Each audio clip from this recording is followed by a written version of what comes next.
kualifikasi dan skill seseorang. Misalnya beliau ini kan ahli komputer, ya kan? Nah sekarang sedang menyiapkan program bagaimana yang disebut apa namanya, yang kamu bikin ya aplikasi apa itu? Digital counseling. Nah digital counseling di sini bagaimana menyiapkan kita dengan konseling seseorang bisa mengatasi setiap problem hanya dengan sistem online. Jadi berarti kan dia akan menciptakan tutorial atau panduan bagaimana seseorang bisa memiliki skill tanpa tatap muka. Karena sekarang kita itu memenuhi PPKM dan sebagainya, prokes dan sebagainya, maka kita ini ada keterbatasan untuk berkomunikasi, ya kan?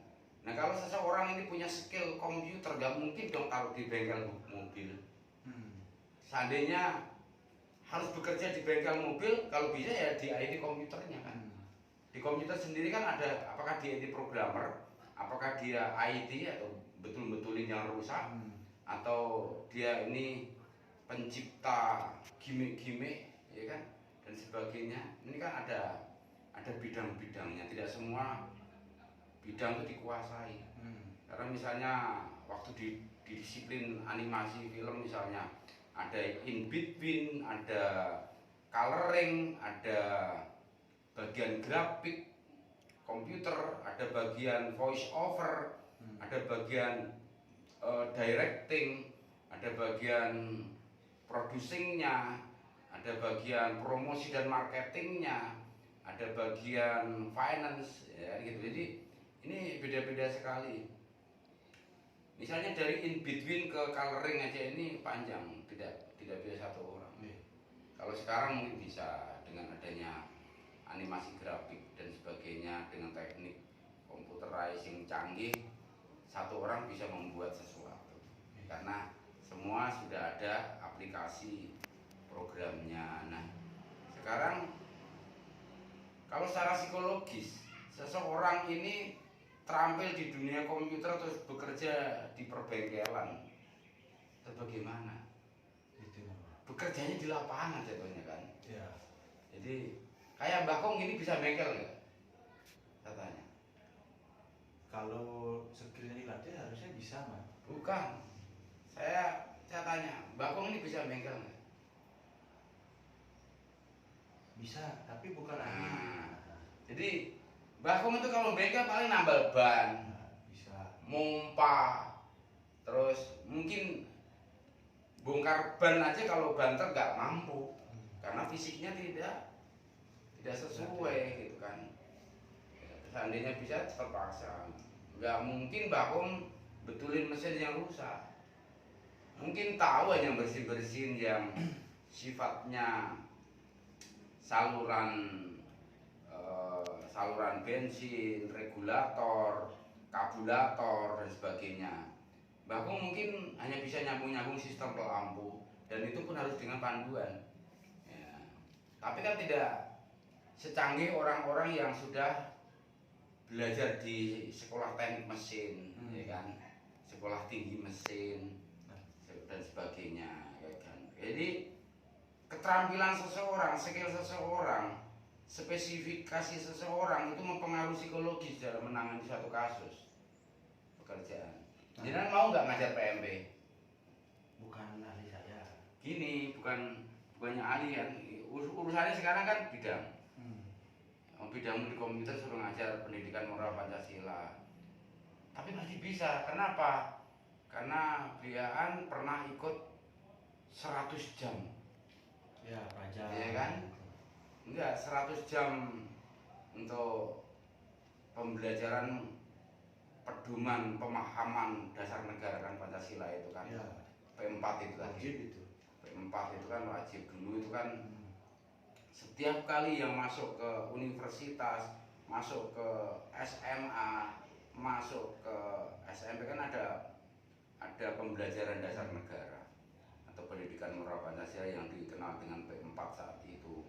Sekarang di kampus kewiraan namanya. Nah, kewirausahaan. Kewirausahaan di sini kan wawasan Nusantara juga di sana. Jadi salah satu elementernya ya memahami dasar negara, memahami keberadaan suatu negara. Nah, makanya kan kita ini harus sadar juga, manusia ini kan sebetulnya aset sumber daya dalam suatu negara, bukan beban. Ini persoalan. Jadi Pak, kasusnya Pak, sebagai pendidik, mungkin guru juga dosen, kita kan di kampus mendidik Pak, menjadi biar mahasiswa itu menjadi karakternya positif lah, dan kemudian skillnya sesuai dengan yang kita inginkan. Kemudian pada saat mereka mengembangkan sebuah riset atau apa namanya produk ya. Kalau kita di vokasional atau di teknik kan ada produk nih. Nah, saya menguji mahasiswa di beberapa kampus yang terjadi adalah mahasiswa mengembangkan suatu produk, tapi tidak tahu implementasi di lapangan seperti apa, proses bisnisnya nggak tahu, kemudian data yang benar atau tidak itu tidak tahu, sehingga bagaimana dia bisa menjudge bahwa produk yang dia kembangkan itu berguna, kan seperti itu. Sedangkan kasus di lapangan tidak tahu. Artinya seperti yang sering diskusikan, riset partisipasinya nggak ada. Bagaimana dia bisa menggunakan data yang valid, kemudian melakukan sesuatu yang valid, sedangkan yang dia wawancara aja dia nggak bisa mengatakan sama siapa. Itu. Jadi wawancara juga tidak tahu. Fiktif rata-rata. Fiktif.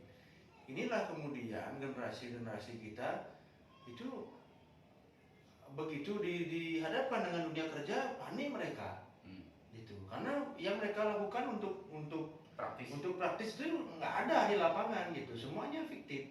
Mungkin kalau di 100% ya 50% saja datanya yang benar, sisanya ya karangan seperti itu.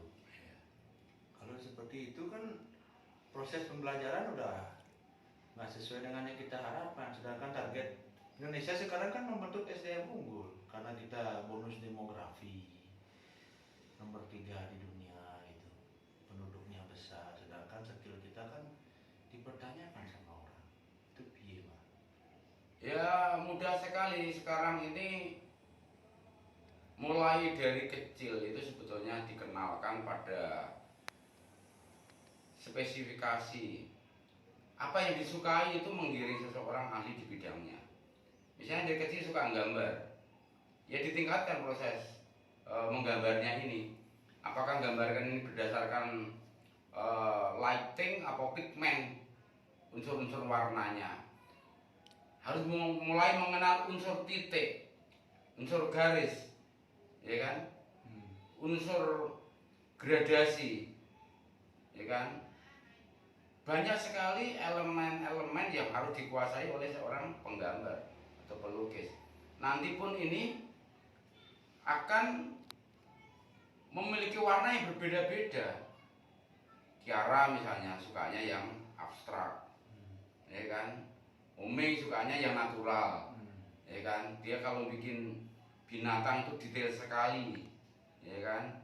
Ya, nanti si kakaknya bikin lagi yang berbeda lagi, dia hanya grafis saja atau vignette, ya kan.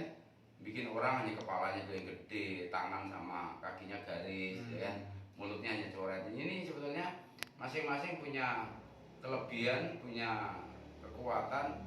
Nah kalau namanya orang belajar di kampus ini sebetulnya kan bukan untuk menuju ahli sebetulnya, tetapi membekali seseorang memiliki objektivitas penalaran, ya kan. Agar dia itu tidak kaku. Oh melihat gelas ini kan, ini gelas ini dari apa dibuat? Ini dari pandangan beliau, pandanganmu berbeda dengan Bakung. Apalagi dari dimensi air. Air ini bagaimana bisa berbentuk dalam gelas? Ya, kalau diminum, apakah bisa melihat bentuk air dalam tubuh Bakung? Tidak. Karena sebentar lagi jadi keringat, jadi kencing, jadi ludah, jadi berbagai macam, jadi air mata. Jadi disinilah sebetulnya ketika seseorang belajar di kampus itu mencapai objektivitas penalaran, maka yang misalnya spesifikasi di kedokteran dia harus praktek di lapangan, ya kan? Belum jadi dokter dia, baru sarjana medik, ya kan? Nah, enggak, sarjana medik dulu. Setelah praktek 2 tahun di lapangan, ya mungkin di rumah sakit umum atau di puskesmas dan sebagainya, nanti dia akan masuk lagi ke spesialis. Apakah dia mau jadi dokter gigi, dokter kandungan, dokter bedah, di onkologi, di patologi, di dermatologi, macam-macam akan memilih sesuai yang diminatin, ya kan? Dokter kandungan nggak mungkin dia menangani misalnya bedah plastik. Makanya ketika Bu Dokter ini sekarang belajar tentang bedah plastik, ya kan, ini kan punya segmen pasar berbeda. Tidak semua orang mau bedah plastik, ya kan? Jadi banyak sekali lah hal yang harus dilengkapi ketika kita itu berada di kampus. Makanya kan anak-anak yang tidak disiplin studi ini kita sedih sekali. Yang harusnya selesai 4 tahun untuk 162 SKS, bisa ada yang 10 tahun sampai terancam DO kayak begitu. Kasusnya selalu sama. Karena ini tadi, anak-anak ini cenderung hanya mengandalkan kecerdasan akal. Kecerdasan perasaannya nggak dijalankan, apalagi cerdas rohani. Sehingga tidak ada keberimbangan antara hidup dan kehidupan, disiplin pembelajaran. Kalau belajar di kampus kan jelas, setiap semester harus berapa SKS. Ada yang 23 SKS, ada yang 18 SKS, ada yang 24 SKS, tergantung mata kuliahnya kan, berat atau ringannya materi yang dipelajari. Nah sekarang kita juga harus memikirkan yang lebih cepat atau akselerasi. Kalau satu diktat 2 SKS itu harus mengikuti semester yang lain, ya kita lambat. Satu diktat itu kita bisa pelajari 3 hari loh sebetulnya. Kalau yang 2 SKS itu kan 3 hari kita kuasai, hari keempat kita resume, hari kelima harus bisa ujian mestinya per satu disiplin ilmu kayak gitu. Jadi kita setelah kita tuh mencapai objektivitas penalaran karena kita melakukan riset, metodologi riset yang sesuai dengan standar ilmiah, maka anak-anak ini kan harus menuju kepada spesifikasinya. Tadi seperti tadi yang teknik pertanian misalnya, insinyur pertanian atau sarjana pertanian ini kan tidak semata-mata ketika dia lulus jadi sarjana pertanian bisa garap sawah, malah bekerja di dunia perbankan, ya kan? Nah, kalau sudah selesai sarjana pertanian harusnya menuju spesifikasi apakah itu pengolahan tanah. Kita akan membuat agrobisnis atau agrospirit atau menjadi agroculture atau khusus spesial pembibitan misalnya, khusus pemupukan, khusus pemijahan bibit, khusus perawatan, khusus pemanenan atau diversifikasi pertanian lainnya. Ini kan banyak yang enggan menempuh studi berikutnya. Ini akan menjadi tantangan secara psikis. Nah, ketika selesai kuliah terbentur pada masyarakat yang mengharapkan keahliannya dan hanya pakoh-pakoh kan repot. Kayak misalnya Mbak Kung, misalnya sebelum selesai di dunia sastra, Mbak Kung sudah belajar nulis, ya kan? Dari sebelum sekolah Mbak Kung mencoba membuat premis-premis kecil, ada kata-kata yang menarik Mbak Kung catat. Sampai akhirnya dalam suatu permenungan Mbak Kung, oh, aku kalau tidak melakukan sesuatu, Tuhan nggak ngasih sesuatu nih, ya. Maka Mbak Kung menemukan yang akhirnya di kemudian hari itu bisa disebut moto, dirimu adalah jawaban Tuhan. Itu sekecil itu sudah punya kesadaran bahwa dirimu adalah jawaban Tuhan. Jadi kita harus bekerja keras sesuai kemampuan, sesuai karunia, anugerah, talenta. Dan anugerah ini harus dilandasi dengan basic stock knowledge, pengetahuan teori teknis yang akan memperkuat karunia itu. Ya seperti halnya seorang sarjana medik, dia mulai belajar tentang ilmu bedah, ya kan, terus belajar tentang anatomi di gigi saja, makanya ada dokter gigi saja, ada THT saja, ada dokter kandungan saja, ada dokter spesialis kanker, ya kan.